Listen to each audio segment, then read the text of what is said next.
It's been 27 years since that presidential election that united a multi-ethnic and diverse Nigeria. For this life, oh, na so palava. I tire for this problem, I tire for life, oh. Guinea, no work, no food, no house, no life. This small water, then they bring na so dirty, they pull am. This small money, I they get na so transport, they chop am. Abba, school low, na headache, hospital, no work. I tire for life, oh. My brother, waiting you they think, oh. My sister, help don't come. SDP, MKO, Kingibe, action. MKO, Kingibe, SDP, progress. Abiola na the hope, SDP na the party to solve our problem and better our life, oh. MKO, MKO, MKO, action. Abiola, Abiola, Abiola, progress. Now he be the hope for better tomorrow. In 5 years' time, no Nigerian child will go to bed hungry by the grace of God. The message of hope resonated everywhere on the day, June 12. It was Nigeria's first presidential election since the military coup of 1983 ended the country's second republic.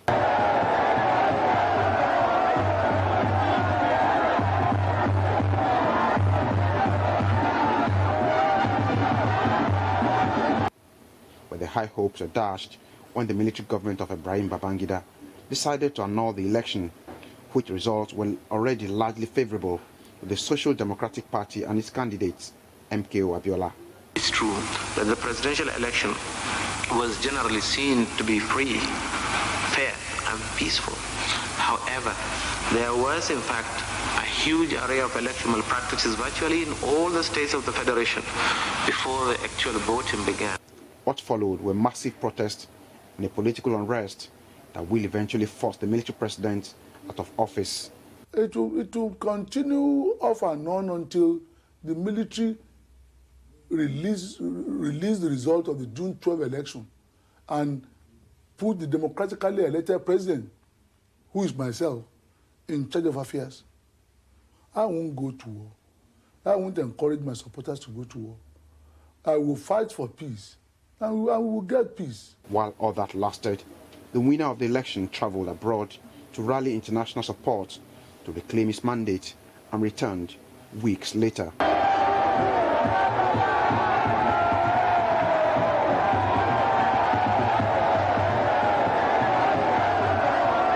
An interim national government left behind by IBB and headed by Ernest Shonekan, a man of Abiola's ethnic stock, failed to pacify the agitators and campaigners.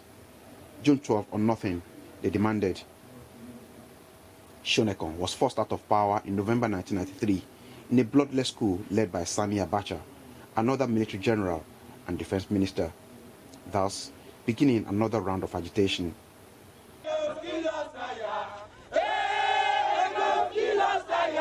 And MKO Abiola, who had worked the drama while campaigning to reclaim his mandate, decided to declare himself president in a well-attended event at Ekpetedo in Lagos on June 11, 1994, exactly a year after he got his pan-Nigerian mandate.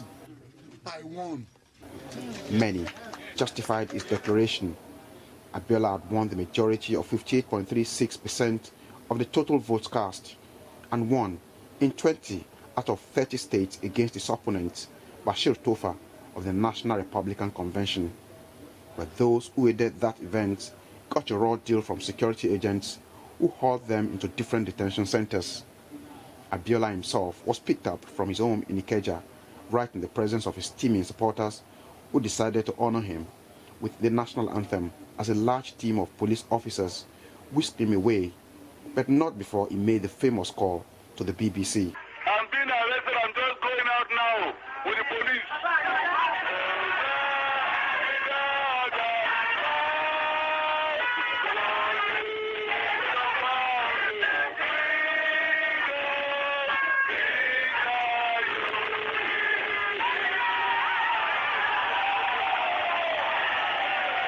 Hello. You see, there's a large crowd here, and I was being escorted out to detention by singing the national anthem.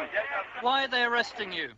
They are arresting me on an allegation of felony, nameless treason or something like that. They're not doing anything, they're just taking me away. Please let me go. You know, I'm delaying them. That happened to be his last known interview. He was charged with treason and never made it out of that detention.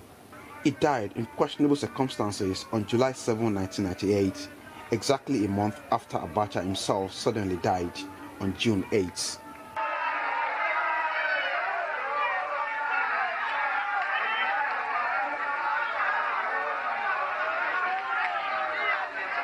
Agitations to recognize Abiola as winner of the election and June 12 as Nigeria's Democracy Day instead of May 29 by the civilian administration of Olusegun Obasanjo that came in 1999 were unsuccessful. Only states in the southwest of Nigeria, where Abiola came from, did recognize the day and named a few monuments after him. President Goodluck Jonathan decided to honor Abiola's memory by renaming the University of Lagos after him in 2012, but that gesture did not seem to enjoy much support from those who thought the June 12 struggle was being limited to a southwest affair with such honor. But in a turn of events, on the eve of commemoration of the anniversary of Abiola's death in 2018, President Muhammadu Buhari acknowledged the sacrifice of the late businessman to Nigeria's democracy by conferring on him the highest honor, the Grand Commander of the Federal Republic posthumously, and also declaring June 12 as Nigeria's Democracy Day, saying the day is more symbolic of democracy in the Nigerian context than May 29 or even October 1. It's a bittersweet. I love it that my father would have been here to, but he's not. But like, the fact that I'm here to even see this day, which after 25 years, you think that something is not going to happen. This to me is a good development, and I just hope that we can, use this as like a bouncing or a stepping stone towards greater things. And there's so much more that Abiola stood for. And I also want to say of our democracy, it is still very rudimentary. It is nascent, it is fragile, it lacks the basic nuances and the ethos, the practices, the values, and the basic foundational matters of the philosophy of democracy.